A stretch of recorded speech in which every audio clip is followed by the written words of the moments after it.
सौर मंडल में सबसे बड़े विशालतम ग्रहों में से एक देवगुरु बृहस्पति है। इनके गुरुत्वाकर्षण का प्रभाव इतना ज्यादा होता है कि हमारे पृथ्वी के गुरुत्वाकर्षण से लगभग 2.5 गुना ज्यादा देवगुरु बृहस्पति का गुरुत्वाकर्षण देखा गया है। अब उसी ग्रेविटी को अपने अंदर समेटे हुए अतिचारी अवस्था पर देवगुरु बृहस्पति का आगमन वृश्चिक राशि के भाग्य के घर पर होने जा रहा है और ये तारीख होगा 18 अक्टूबर सन 2025 का दिन। बड़े बड़ाई न करे, बड़े न बोले बोल, हीरा भैया कब कहे, लाख टका मेरो मोल। ठीक ऐसे ही देवगुरु बृहस्पति हैं। जहां बैठते हैं और जहां दृष्टि पड़ जाती है वो स्थान निहाल हो जाता है, अर्थात पवित्रता से युक्त हो जाता है। कहा गया है कि जहां गुरुदेव होते हैं वो स्थान बड़ा बन जाता है। तो दूसरे तरफ ये भी कहा गया है कि दीपक तले अंधेरा, अर्थात क्या है इसका प्रभाव और कैसे इस दीपक तले अंधेरा का जो वातावरण बनने जा रहा है, या फिर कहां पर हमको प्रकाश मिलेगा। आप एक दीपक जला तो देंगे और उस दीपक से आप देखेंगे कि चारों तरफ उजाला हो जाता है, लेकिन स्वयं दीपक तले अंधेरा हमको नजर आता है। ये गुरु की प्रभुत्वता ही नहीं तो और क्या है। जो प्रकाश हमको मिलने जा रहा है, आप देखिए 18 तारीख को जिस दिन इसका प्रभुत्वता प्रारंभ होगा गुरु का, वो समय होगा ठीक एक ऐसा समय जहां पर बुध, मंगल, राहु और शनि जैसे बड़े ग्रह भी गुरु के ही नक्षत्र पर मौजूद रहेंगे। ऊपर से गुरु भी अपने ही स्वयं के नक्षत्र पर रहेंगे। चंद्रमा जो किसी के पकड़ में नहीं आता, उसी चंद्रमा पर ये अधीन होकर के उच्चस्थ पोजीशन को प्राप्त करेंगे और वही अतिचारी अवस्था का जो एक प्रभाव है वो आपके जीवन पर मिलने जा रहा है। इन सभी बातों को समझने के लिए हमने 3 भागों में इस वीडियो को विभक्त किया है, अर्थात 3 तारीखें आपके समक्ष रहेगा, क्योंकि इसी बीच देवगुरु बृहस्पति वक्री होकर के एक घर पीछे भी प्रवेश करेंगे आपके अष्टम भाव पर। पहली जो तारीख होगी वो तारीख है 18 अक्टूबर से लेकर के ठीक 5 दिसंबर सन 2025 तक का समय। इस बीच देवगुरु बृहस्पति हमारे भाग्य भाव पर उपस्थित रहेंगे और ठीक यहां से इनकी जो दृष्टि पड़ेगी वो कहीं और नहीं, स्वयं वृश्चिक राशि पर ही पड़ेगी। स्वयं धर्म के स्थान पर है और यहाँ पर ये बन जाता है धर्म त्रिकोण, अर्थात धर्म त्रिकोण पर स्वयं धर्म के कारक ग्रह मौजूद रहेंगे। आपके अपने राशि पर दृष्टि रहेगी, हमारा कॉन्फिडेंस अच्छा रहेगा। किसी काम को करने के लिए वो जागृति हमारे अंदर विद्यमान रहेगी कि किसी काम को पूरा करना है तो हाँ, गुरु की दृष्टि है, अर्थात गुरु का साथ मेरे पास है। और जब तेरा दुनिया का सहारा क्या लेना, बस तेरा सहारा काफी है, ये वाली बात हमको देखने को मिलेगी जो अपने राशि पर देवगुरु बृहस्पति की दृष्टि रहेगी। उस बेहतर स्वास्थ्य की यदि हम आकांक्षा है हमारे मन में, किसी कारण से स्वास्थ्य में नरमा गर्मी है, तो उस बेहतर स्वास्थ्य को हम ले पाते हैं, गुरु की दृष्टि हमारे लग्न पर रहेगी।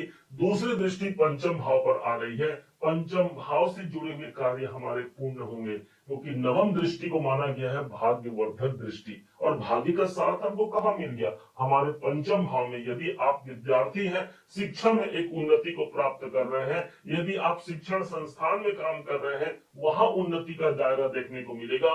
किसी क्रिएटिविटी संबंधी कार्यों में आप संलग्न हैं तो उन क्रिएटिव कार्यों में आपको संलग्न होने का अवसर मिलेगा। न सिर्फ आप संलग्न होंगे बल्कि बड़े बढ़ोतरी का अवसर भी देवगुरु बृहस्पति दिला पाते हैं।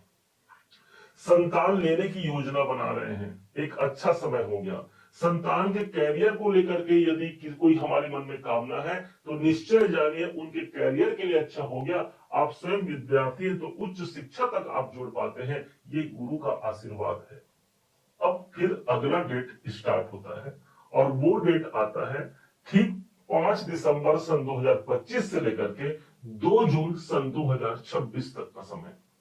इस समय पर होगा ये देवगुरु बृहस्पति वक्री होकर के जहां से इन्होंने यात्रा की शुरुआत की थी वहीं पुनः फिर से ये वापस चले जाएंगे, क्योंकि इन्होंने 4.5 महीने का कार्यकाल पूरा किया था और प्रवेश कर गए थे हमारे भाग्य भाव पर।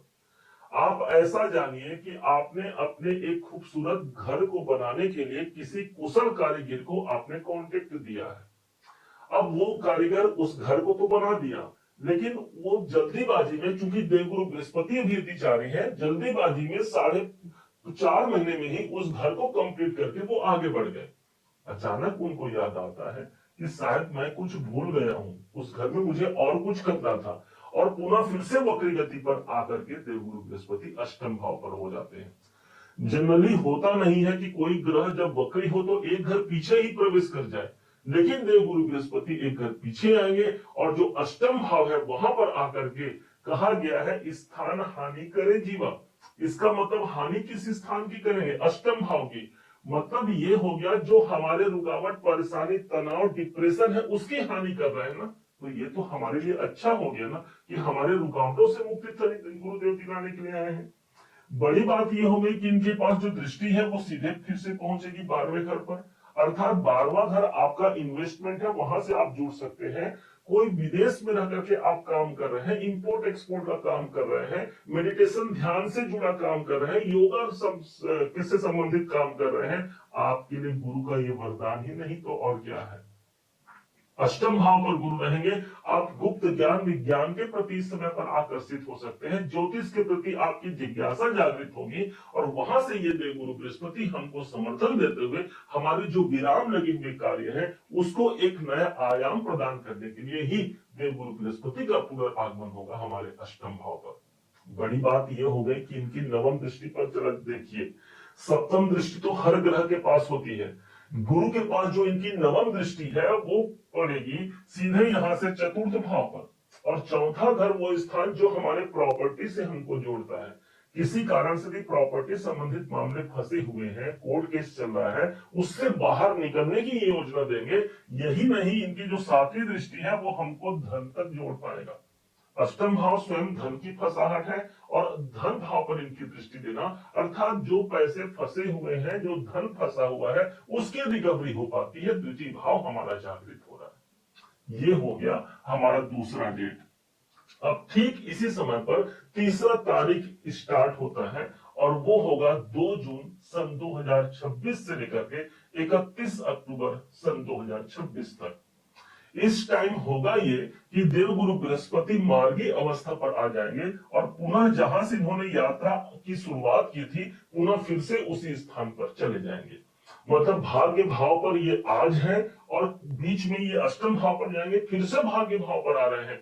अब जो काम होगा वो और ज्यादा मजबूती से होगा। मतलब एक बार काम तो कर लिया है देवगुरु बृहस्पति ने ना भाग्य भाव पर, अब फिर से वो काम करेंगे, मतलब उनके लिए वो घर जाना पहचाना होगा। हम और अधिक बेहतर भाग्य की ओर जुड़ पा रहे हैं। भाग्य हमारा साथ देता है, जो कर्म हमने किया है उस कर्म में गुरु का साथ अर्थात ईश्वर की कृपा मिलती है। हम यहाँ पर एक कर्मवान व्यक्ति अपने भाग्य के माध्यम से अधिक उन्नति तक पहुंच पाते हैं। अब यहाँ एक बात विशेष ध्यान रखना होगा कि जब गुरुदेव हमारे रहेंगे नवम भाव पर, तो दीपक तले अंधेरा, हमने सारे संसार को तो उजागर कर लिया, हमने सबको लाभ पहुंचा दिया, लेकिन जब बात आ रही है अपने कल्चर, अपने संस्कृति की, उससे विमुख मत होइएगा। नवम भाव हमारा कल्चर है, हमारी संस्कृति है, गुरुदेव वहां पर बैठे हैं, धर्म से जुड़ने का प्रयास कीजिएगा। गुरुदेव धर्म है। नवम भाव हमारे पिताजी का घर होता है, पिताजी को किसी भी प्रकार से कोई तकलीफ ना आने दीजिए।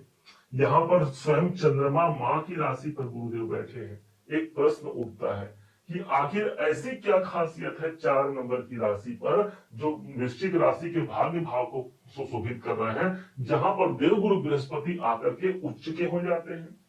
ध्यान दीजिएगा, सबसे पहला बड़ा हमारे लिए जो गुरु होता है हमारी माता जी होती है। माँ को सबसे बड़ा गुरु और सबसे पहला गुरु माना गया है। वही बच्चे को सिखाती है क्या सही है और क्या गलत है।